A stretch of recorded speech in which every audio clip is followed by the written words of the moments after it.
Good morning everyone, welcome back to my another mini vlog.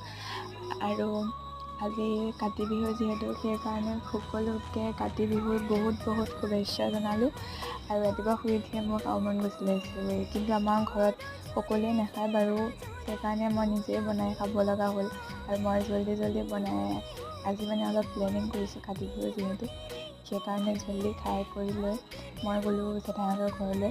জেঠাইহঁতৰ ঘৰত মানে অলপ ৰবাব টেঙা আয়োজন কৰি থৈ দিছে, সেইকাৰণে তালৈ গৈ গোটেইকেইজনী বাহঁতৰ লগত টেঙা কাটি লৈ খালোঁ। কাৰণ কাতি বিহু এনেকুৱা লাগে কি টেঙাটোৱে মেইন, সেইকাৰণে ধুমাধুম কাটি কৰি লৈ এতিয়া ৰ'ব নোৱাৰি। কিন্তু দেই মোৰ বহুত প্ৰিয় ৰবাব টেঙা, সেইকাৰণে আৰু কাৰ প্ৰিয় মোক জনাব দেই।